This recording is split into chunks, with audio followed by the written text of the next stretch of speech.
There was an article that came out in the New York Times that said that the world is becoming more African. And by the year 2050, 1 in 4 people that you come across are African. This is very interesting data. But my question is, what are our leaders doing with this kind of data? This data is what I will call historical gold. In 2050, we would have the youngest vibrant population. And if you understand history and you understand how countries have been built and you understand the benefits of this, you understand why this information is very, very important. But then I'll ask again, what are our leaders doing with this kind of information? This came out in the New York Times. It had to come out in a foreign newspaper. But anyway, that's besides the point. So in this video, I'm going to talk about why this is historical gold. I'm going to talk about why we need to take advantage of this and start a strategy. I'm talking about a 30-year plan, 10-year increments for the continent of Africa. I want to talk about why we should take opportunity of this data and look into it deeper so we hit this 2050. Or else we're going to be in a lot of trouble because we're going to be the most populated continent with about 2.4 billion people.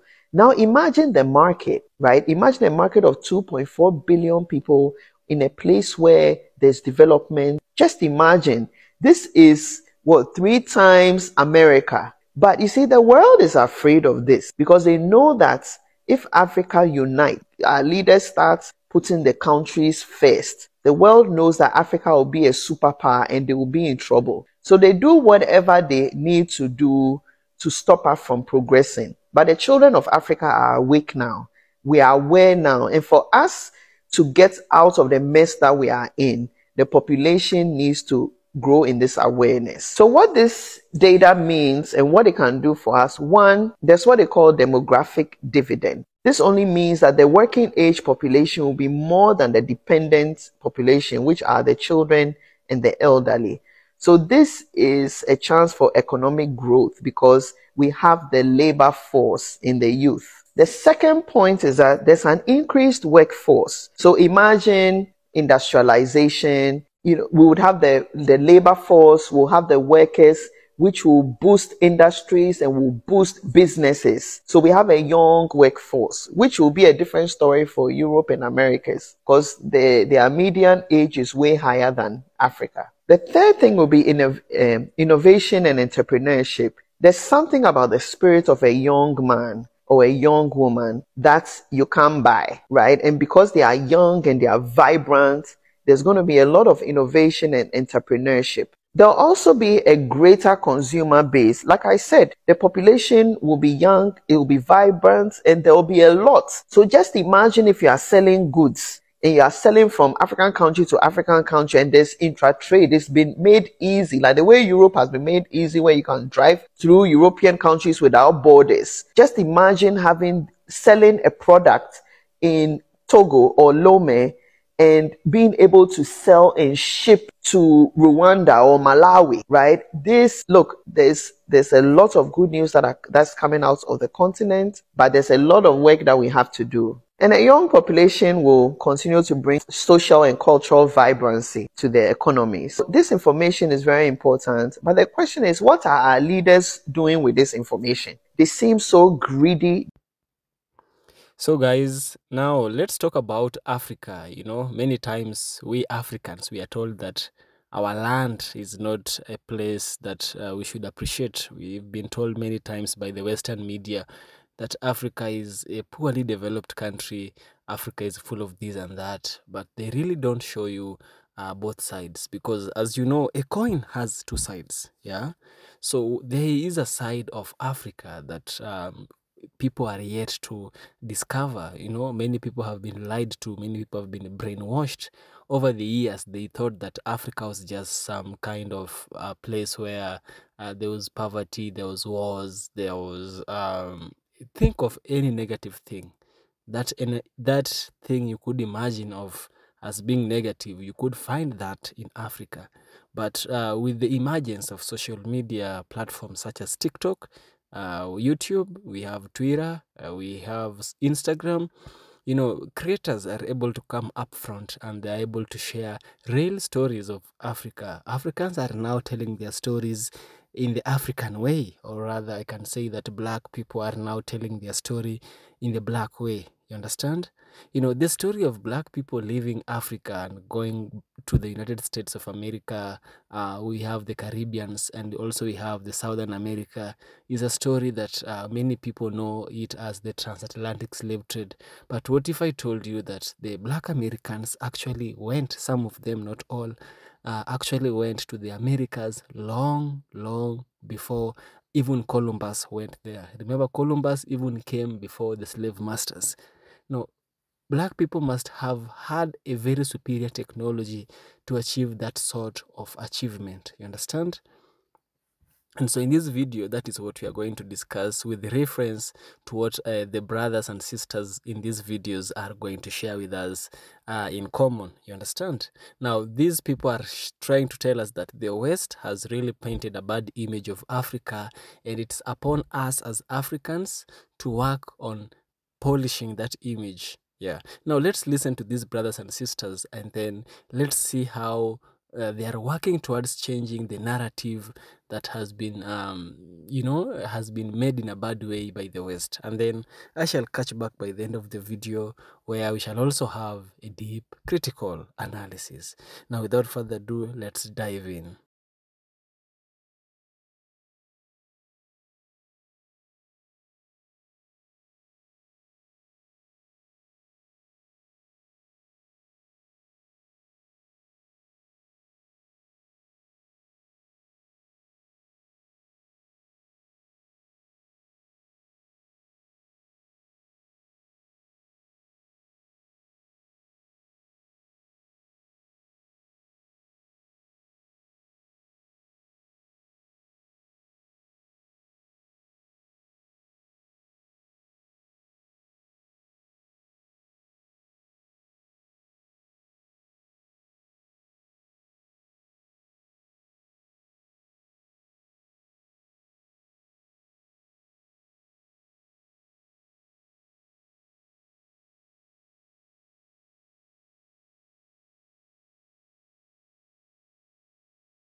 If you are African and you've ever asked yourself what the future looks like, well, I'm here to tell you that the future is very much black. Yeah, the future is black.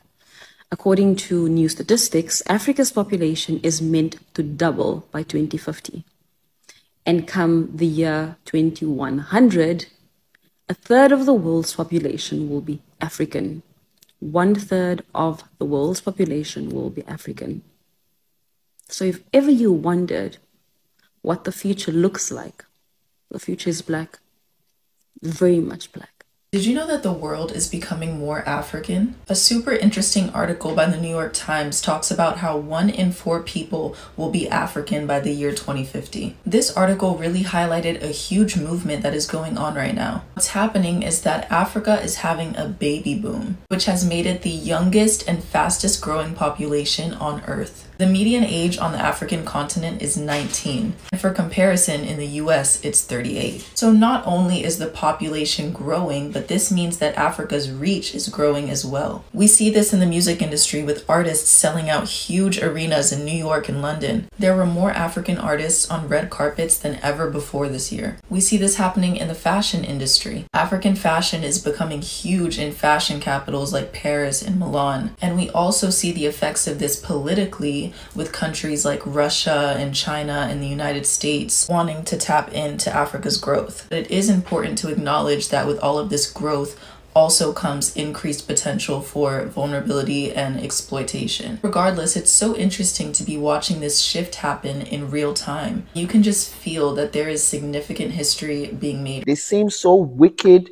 It's like they are not seeing. Everybody is benefiting from Africa, but children of the soil. Guys, thanks so much for helping to spread the message. What we are thinking right now is a lot of people are texting me that they want to be in the group, But I think of something. I think we need mobilization. We need to mobilize ourselves. So right now, for the sake of AES, we the youth of Africa from every country must have our own WhatsApp group. I mean, let's say Ghana. Let's have like 200, 300, 500 Ghanaian youth in one place. The same thing is going to happen in Nigeria. The same thing is going to happen in Kenya. It's going to happen in Gambia. It's going to happen in Sierra Leone. It's going to happen in Liberia. Everybody, let us create group and bring our youth in one place. We're going to have Ghana, Senegal, Gambia, Mali, Togo, Niger, Burkina, all of them. Everybody have their own group. Then in each group, you people are going to choose 2 people who is going to represent you in international African youth. When we want to, you understand? Because we cannot put everybody in one place. It's going to be so much confusion. We need a leader who is going to, let's say, 2 people from Ghana, 2 people from Nigeria, 2 people from Namibia, 2 people from Zimbabwe, 2 people from Somalia. If you know you want to join us in this struggle, please do this for us. Help me share this video. Share this video so that we can be able to mobilize youth. So we can be able to, you know, when we have a general meeting in African Youth Parliament, when we have a general meeting international, so those who represent Ghana will go back and give feedback to their people. You know, the one in Gambia will do the same thing. The one in Namibia, that is how we can mobilize and do something. Remember, we have no fathers who is going to fight for us. We have no mother who is going to fight for us. We have no leaders who is going to do the same thing for us. We have nobody. The only people we have right now is me and you. It's me and you, because we are now the president of everything. We are the president of our nation, and we are the one to prepare for the next generation. So guys, remember, you know, when we talk about the history of slavery, people call the people who come and invade us, call them bad name, call them evil, call them bastard, because they are evil to us. But when you go to their country, those people, they are heroes to their children. Because King Leopold II, who make Congo to bleed blood, do that because of his own generation. As you can see today, Benjamin are happy, Benjamin are enjoying, Benjamin are okay because of what their father do for them. The same thing in America, the same thing in France, the same thing. Even the president are still doing it now. That is why they can buy our uranium 5 cents. That is why they can say they want to come to our country, take our resources and give us 18%, and they are taking 82%. Not for them, but for their children. So who will do that one for us? Nobody. Nobody. None of our presidents is ready to do anything for us. The only people who are fighting for us right now is Burkina, Mali, Niger, Ibrahim, Assimi, and Tiamia. Now, they are using everything. They want to remove them. They want to unalive them. They want to assassinate them by force. By force. I watched one video today when a white man is talking like they want to take American soldiers to go to Niger and level Niger and do something to Niger because they removed their soldiers, and their soldiers that now they are not okay. Their soldiers, the family of their soldiers are calling them, the wife and the children, and this one, they are calling them America, and now we discover that oh God, you see the way they are fighting for their people. Nobody is fighting for us in Africa. I don't know what we did wrong. I don't know. It's the fault of the citizens because we put a useless people in power. We put useless military. We put useless politicians. We decide to take politicians as our as a president instead of a leader. There is a difference between a leader and a politician. A politician are people who invest in campaign, and when they come, they want to take everything by force. They will never look at us. They will never look at it. They will never fight for us. But a leader are the people who put their life in front line. They are the one like Ibrahim, like Tiamia, like Assimi. They are the only one who lead us. Those are the leaders. So we are going to do everything to protect them. Guys, help me share this video, please. If you have the group already, the way they have it in Kenya have African Youth Parliament, Kenya Parliament, you know, please, we have to do that in every country. That is how we can mobilize and we can do something, we can move. Guys, we have to do something before it's too late. We have to do something before it's too late. I don't want to see anything, you know. We have to do all our meeting in secret and shock our leaders, shock our fathers, incompetent leader, useless. We have to shock them. So we're not going to see anything in this place. What I want to pass is that everybody go and mobilize your youth. Nigeria, Ghana, Gambia, Togo, Mali, Niger, Senegal, Ivory Coast, all of you, Somalia. If you know you are Africa, Namibia, Zimbabwe, all of you, mobilize your youth and let us know. Guys, let us know. When you are ready, let us know. If you have the group already, drop it in the comment section that we have the group. Let's communicate. We have to be outside TikTok. Every of our team must be outside TikTok. Only what we are going to be talking in TikTok is the problem and spreading the news. But our solution is going to be outside TikTok. Thank you so much, guys. Respect. Please share this video. Right. Nobody is paying attention to it, but in our lifetime, we could see Africa either fall to pieces or become one of the most dominant continents on the planet. You see, Africa's population is absolutely booming right now, while Europe and Asia's are shrinking. UNICEF predicts that 2 billion babies will be born in Africa in just the next 33 years, more than doubling their population. In fact, by 2050, Nigeria is predicted to become the 3rd largest country on the planet, overtaking the US. And experts predict that this incredible growth could either go beautifully right or horribly wrong. Now, in the good scenario, the population growth follows something similar to what happened to China: a growing workforce, innovation, the lifting of hundreds and millions out of poverty, and subsequently an economic boom. And we're actually seeing the beginning of this starting right now. In 2019, the top 5 fastest growing economies in the entire world were all African. And because of this potential, major global economic players are scrambling to invest in their future. China, in particular. They have now overtaken the US to become the world's largest foreign direct investor in Africa. And if you look at this chart, which shows the growth in a region's working age population, the future is Africa's for the taking. However, the bad scenario is that, number one, most African economies are still fragile, meaning that if something big happens, like a virus outbreak or a war, these countries are hit particularly hard, which is exactly what happened to them in the last 2 years. The other potential is that their population explodes, but that doesn't translate into economic growth, mostly because of things like poor leadership, bad choices, corrupt governments, and the list goes on. They will have double the population, but still the same supply of food and housing, which obviously would be catastrophic. So after clearly watching these videos from these different creators, here is something I have to add, or rather, this is my interpretation of their sharing. Yeah, you can clearly see that Africa is indeed different. Africa is not that which many people have been told. You know, Africa is more than we could ever imagine. You know. Now, let's start with the migration of the black people to the Americas, because that is what is commonly known by the West. That is what the rest of the world knows of black people coming to the Americas, you know, including the Caribbean. Now, the migration of black people to the Caribbean, Latin America, and the America has deep and multifaceted historical roots. This movement spans several centuries, you know, and black people in these regions have made profound contribution to various areas, including culture, politics, arts, science, and activism. You know, black people have made so many contributions, and through videos such as this, through social media, are we able to learn these things, as I told you before, you know. First of all, let's look at the transatlantic slave trade. We can't speak the history of the African Americans by overlooking the impact of the slave trade. Now, this slave trade, which was called the triangular trade in another name, it existed between the 16th and the 19th century. That is 400 years of slavery. Millions of Africans were forcibly taken to the Caribbean and Latin America as part of the transatlantic slave trade. These enslaved individuals, primarily from the West and Central Africa, played a vital role in shaping the economies of these regions, especially in agriculture, mining, and plantation work. The Caribbean, with its sugar, tobacco, and cotton plantation, became a central point for the enslaved African labor force. That is one history we know of the black people in the Caribbean, the Americas, yeah, including both the North and the South, Now let's look at the history of black people in Haiti, the Haitian Revolution, which took place between 1791 and 1804. One of the most remarkable events in the history of black people in the Americas is the Haitian Revolution. This was the first and only successful slave rebellion that led to the establishment of an independent black republic. Under the leadership of figures like Toussaint Louverture, we have Jean-Jacques Dessalines, and also we have Henri Christophe.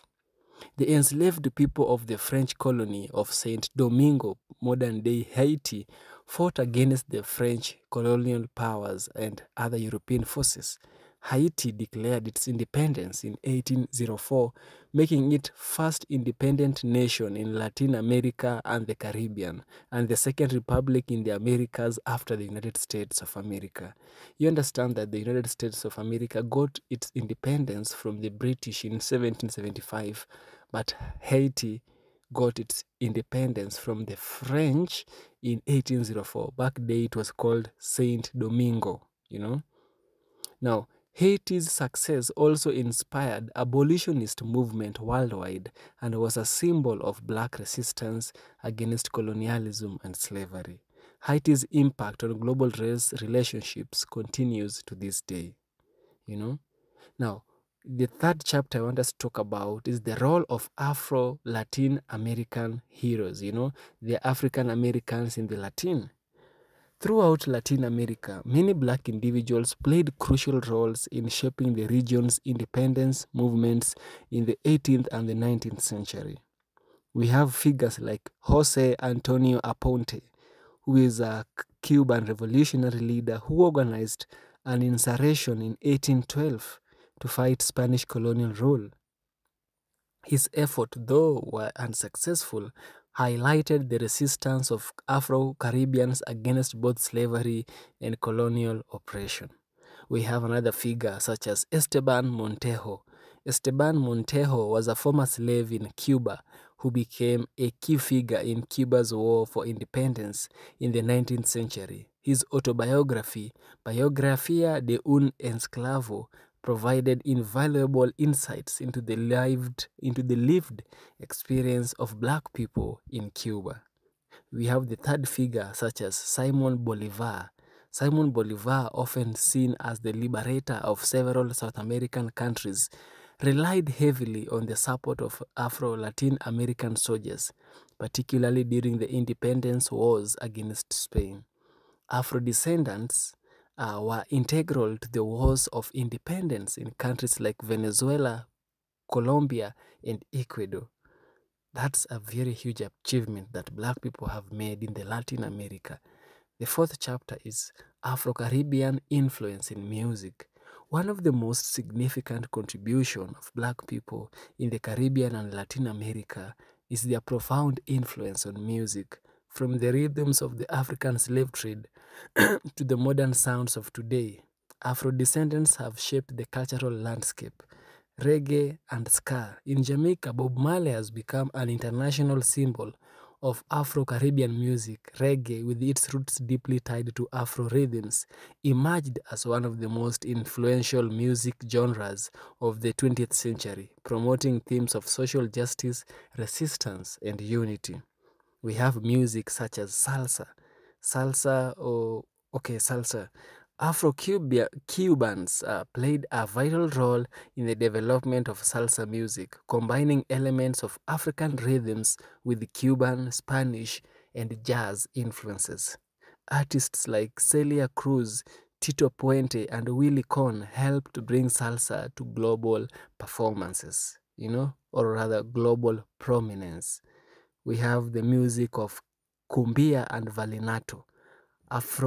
Colombians have also greatly influenced cumbia and vallenato, two of Colombia's most iconic music genres. The rhythm, styles, and dances associated with these genres trace their origin to Afrikaans tradition.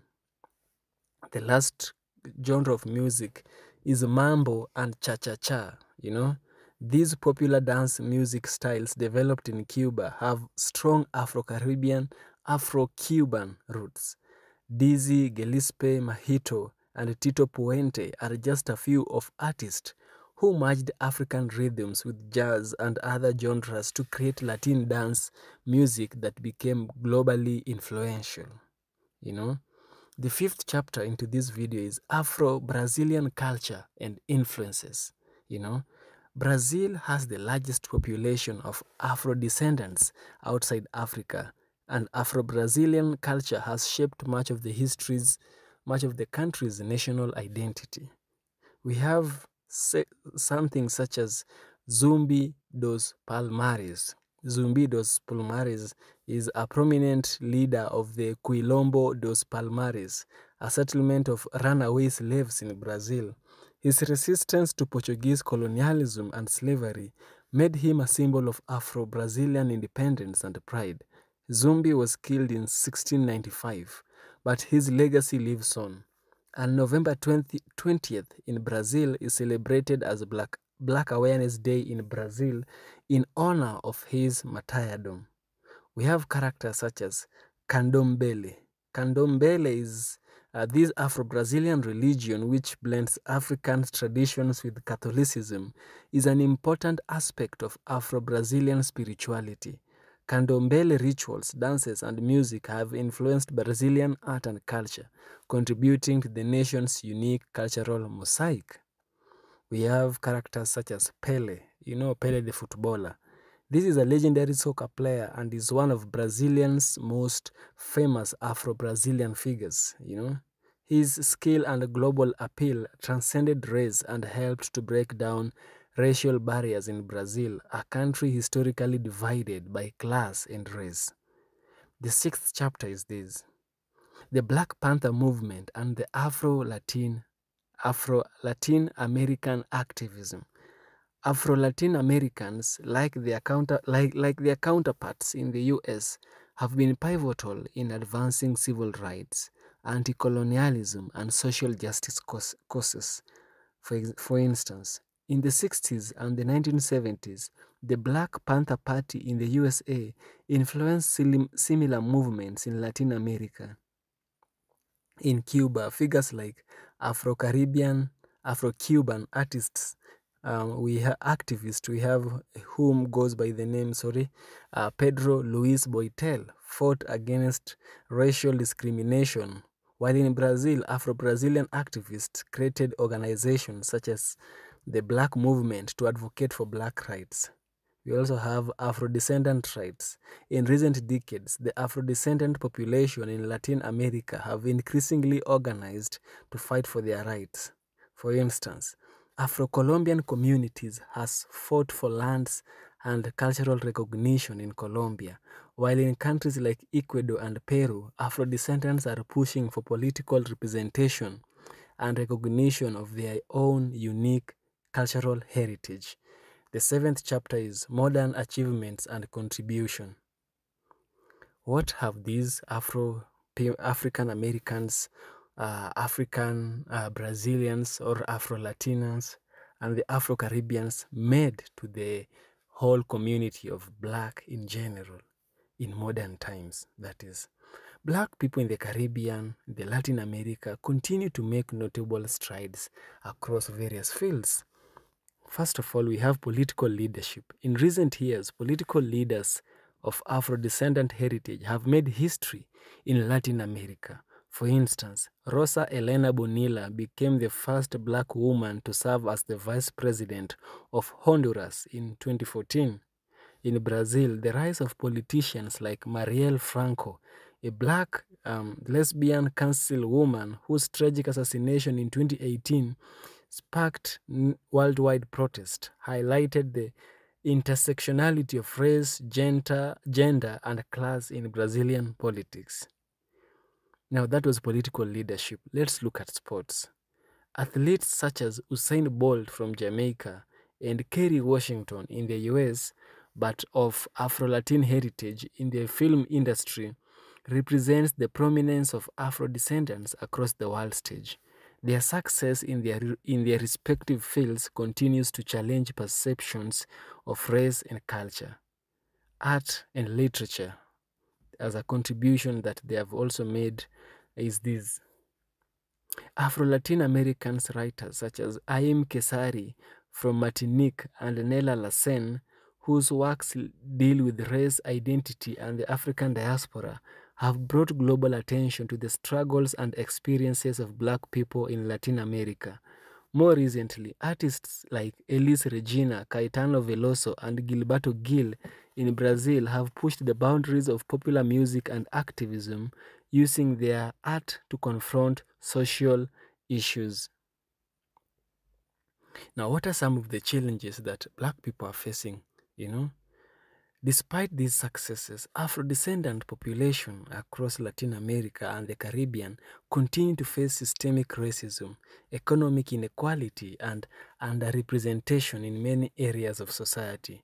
In many countries, Afro-descendants are still subject to discrimination in education, healthcare, and employment. The work of organizations such as Afro-Colombian Organization, the Black Youth Movement in Brazil, and the Afro-Latins community in the US shows that despite significant achievement, the struggle for racial equality and recognition continues. I will have to conclude in this part. The Black diaspora in the Caribbean, Latin America, and in the Americas has a rich history of overcoming adversity and contributing to the cultural, political, and social fabric of their respective countries. From Haiti's revolutionary triumph to the global influence of Afro-Caribbean music, the achievement of Afro-descendants in these regions continue to shape the world today. While the journey is far from complete, the ongoing right for recognition, justice, and equality remains a defining feature for their legacy. Yes, I hope you learned something from this video. We've learned that we as Black people have made significant contribution, even though some of this contribution is not noticeable to the rest of the world. But we've made strides. Tell us something about this place. Contributions to this face of the earth. This place is just wonderful. The view, if you like what I do, plus I'm loving the hike. We are told we are almost to the top of the crater, but I'm enjoying the hike.